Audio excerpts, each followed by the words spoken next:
আসসালামু আলাইকুম। আশা করি সবাই ভালো আছেন। বিগত আওয়ামী লীগ সরকারের আমলে একেবারে যে যেভাবে পারে তার নিজের জায়গা থেকে দেশের অর্থ সম্পদ লুটপাট করেছে, আর এই লুটপাট করে হাজার হাজার কোটি টাকা বিদেশে পাচার করেছে। সেই সাথে নিজে এবং নিজের যে পরিবার, সেই পরিবারকে একেবারে সম্পদের সর্বোচ্চ শিখরে পৌঁছে দিয়েছেন। আর এইগুলো করেছেন তারা বিভিন্ন ঘুষের মাধ্যমে, দুর্নীতির মাধ্যমে, নিয়োগ বাণিজ্যের মাধ্যমে, টেন্ডারবাজির মাধ্যমে। ঠিক সেরকমই একটি খবর প্রকাশ করেছে কালবেলা। ঘুষ দুর্নীতিতে সম্পদের পাহাড় সাবেক অতিরিক্ত সচিব গাউসের। খুলনা শহরের সোনাডাঙ্গা এলাকায় বয়রা ক্রস রোডে 6 তলা বিলাসবহুল বাড়ি, নিরালা আবাসিক এলাকায় অভিজাত নিরালা প্যালেসে 2টি ফ্ল্যাট, তেঁতুলতলা মৌজায় 11 বিঘা জমি, ঢাকা ও কুয়াকাটায় একাধিক ফ্ল্যাট ও প্লট সহ ব্যাংকে গচ্ছিত মোটা অঙ্কের অর্থ সহ অঢেল সম্পদ। এত সম্পদের ফিরিস্তি যাকে ঘিরে তার নাম মোহাম্মদ গাউস, অবসরপ্রাপ্ত অতিরিক্ত সচিব। তিনি শুধু সম্পদের পাহাড় গড়েননি, ভুয়া মুক্তিযোদ্ধা সনদ বানিয়ে অবৈধভাবে চাকরির মেয়াদও বাড়িয়েছিলেন তিনি। গণ অভ্যুত্থানে শেখ হাসিনা সরকারের পতনের পর খুলনায় নিরিবিলি জীবনযাপন করলো প্রশাসন ক্যাডারের আওয়ামী পন্থীদের নিয়ে নিয়মিত বৈঠক করেন বলে অভিযোগ রয়েছে তার বিরুদ্ধে।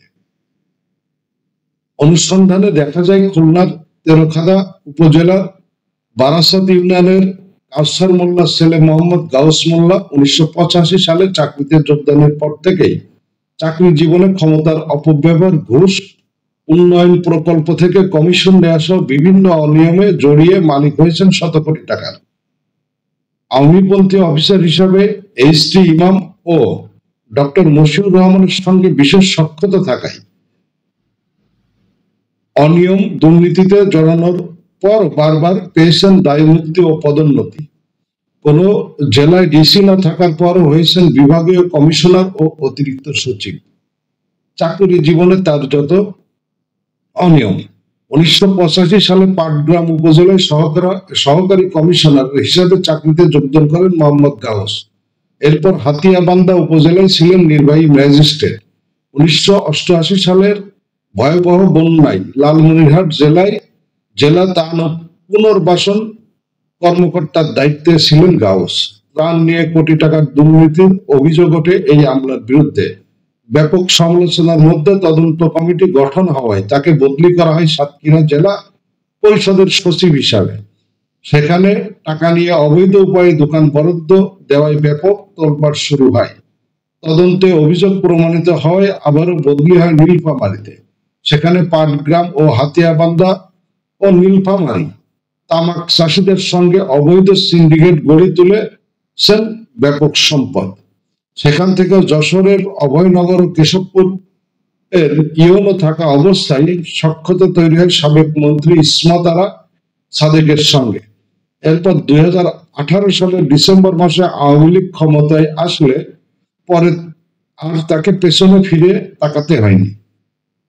এরপর সাতক্ষীরার এডিসি জেনারেল, সেখান থেকে সরাসরি অতিরিক্ত বিভাগীয় কমিশনার ও পরে 2014 থেকে 2017 সালের মাঝামাঝি পর্যন্ত লম্বা সময় থাকেন বরিশাল বিভাগীয় কমিশনারের পদে। সাবেক প্রধানমন্ত্রী শেখ হাসিনার রাজনৈতিক উপদেষ্টা এইচ.টি. ইমাম এবং অর্থনৈতিক উপদেষ্টা ডক্টর মশিউর রহমানের সঙ্গে সিন্ডিকেট করে বরিশালে প্রশাসন ক্যাডারের একচ্ছত্র আধিপত্য বিস্তার করে। সীমাহীন দুর্নীতির অভিযোগে বরিশালে তার বিরুদ্ধে মানববন্ধন, ঝাড়ু মিছিল হলে তাকে অতিরিক্ত সচিব হিসাবে চাকরির শেষের মাত্র 1 মাস আগে তাকে ওএসডি করতে বাধ্য হয় জনপ্রশাসন মন্ত্রণালয়।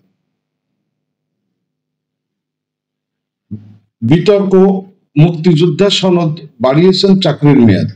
অর্থাৎ তিনি যে মুক্তিযোদ্ধার সনদ, জাল সনদ দিয়ে আবার চাকরির মেয়াদও বাড়িয়েছেন। মোহাম্মদ গাউস এলাকায় গাউস মোল্লা নামে পরিচিত নিজের বাড়িগুলোর সামনে সাইনবোর্ড বীর মুক্তিযোদ্ধা মোহাম্মদ গাউস লেখা আছে।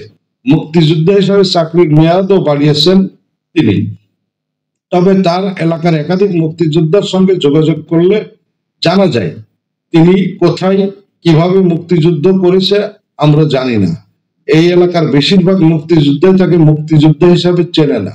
সম্মুখ সারির মুক্তিযোদ্ধা হিসাবে তেরোখাদা বিশেষ পরিচিত আব্দুল জলিল শেখ তিনি বলেন, গাউস মোল্লা মুক্তিযুদ্ধ করেছে এমন কথা শুনিনি। হঠাৎ ৮০ দশকে তিনি দাবি করেন তিনি মুক্তিযোদ্ধা, কিন্তু এই এলাকায় উপজেলা আওয়ামী লীগের সহসভাপতি উপজেলা সাবেক কমান্ডার চৌধুরী আব্দুল খয়েরের বিরুদ্ধে মুক্তিযোদ্ধা ভাতা নিয়ে ব্যাপক জালিয়াতির অভিযোগ করেন তিনি। বলেন, খুলনা প্রেস ক্লাবে এ পর্যন্ত কয়েকবার তার বিরুদ্ধে উপজেলার মুক্তিযোদ্ধারা এক হয়ে সংবাদ সম্মেলন করেছেন। ঊর্ধ্বতন প্রশাসনের কর্মকর্তা হওয়ায় গাউস খয়েরকে সবসময় আশ্রয় দিতেন। উপজেলার ৯১ জন মুক্তিযোদ্ধা থাকলেও গাউসের সহযোগিতায় খয়ের তা নিয়ে ৬ জন বানিয়েছেন। এ নিয়ে মুক্তিযোদ্ধা মন্ত্রণালয় একাধিকবার তদন্ত করে শত শত ভুয়া মুক্তিযোদ্ধাদেরকে বাদ দেন। সম্পদের পাহাড় এই অতিরিক্ত সচিব গাউস চাকরি জীবনে ক্ষমতার অপব্যবহার, ঘুষ, উন্নয়ন প্রকল্পের থেকে কমিশন নেওয়া সহ বিভিন্ন অনিয়মে জড়িয়ে মালিক হয়েছেন শত কোটি টাকা। খুলনা নগরীর সোনাডাঙ্গা এলাকায় বয়রা ক্রস রোডে ৭ তলা বিশিষ্ট নিজের বাড়ি ৯৬/১ নূরজাহান ভিলা। বর্তমানে এখানেই বসবাস করেন তিনি। নিরালা আবাসিক এলাকায় ১২ তলা বিশিষ্ট অভিজাত নিরালা প্যালেস ভবনে ২টি প্লট, বটিয়াঘাটার তেঁতুলতলা মৌজায় ১১ বিঘা জমি। সম্প্রতি যশোরে জমি ৮০ লাখ টাকায় বিক্রি করেছেন তিনি। মানে যশোরে যে জমি ছিল সেটা ৮০ লাখ টাকা দিয়ে উনি ইতিমধ্যে বিক্রি করেছেন। তার ২ ডাক্তার ভাতিজাকে সঙ্গে নিয়ে ক্ষমতার অপব্যবহার করে ঢাকায় একাধিক সরকারি প্লটের মালিক হয়েছেন তিনি। অবসরের পর যা নিজের অংশ বুঝে নিয়েছেন। বরিশাল বিভাগীয় কমিশনার থাকাকালীন তৎকালীন পটুয়াখালীর ডিসি অমিতের সহযোগিতায় কুয়াকাটায় ২টি সরকারি প্লট বাগিয়ে নেন তিনি। এছাড়া নড়াইলের কালিয়ায় ডগপুর মৌজায় জমি ১৩ খাদায় স্ত্রী ও সন্তানের নামে কয়েক বিঘা জমি কেনেন তিনি। এছাড়াও ব্যাংকে টাকা সহ শত কোটি টাকার মালিক আওয়ামীপন্থী এই আমলা। তো এই ব্যাপারে তাকে জিজ্ঞেস করলে তিনি বলেন, আমি অতিরিক্ত সচিব ছিলাম, যা সম্পদ গড়েছি রিটায়ারমেন্টের পরে অবসরকালীন অর্থ দিয়ে করেছি।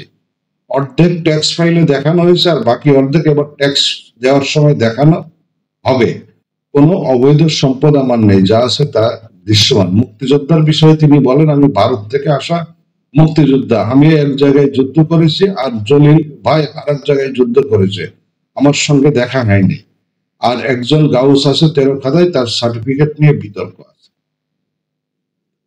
তো উনি তো আসলে অতিরিক্ত সচিব থাকাকালীন যে সমস্ত দুর্নীতি করেছেন সেগুলো সম্পর্কে ছাপাই দিয়েছেন যে এইগুলো আমি অতিরিক্ত সচিব থেকে অবসর গ্রহণ করার পরে যে রিটায়ারমেন্টে যে টাকা পেয়েছি সেগুলো দিয়ে কিনেছি। আর মুক্তিযোদ্ধার বিষয়টা উনি বলেছেন যে উনি ভারত থেকে আসা মুক্তিযোদ্ধা।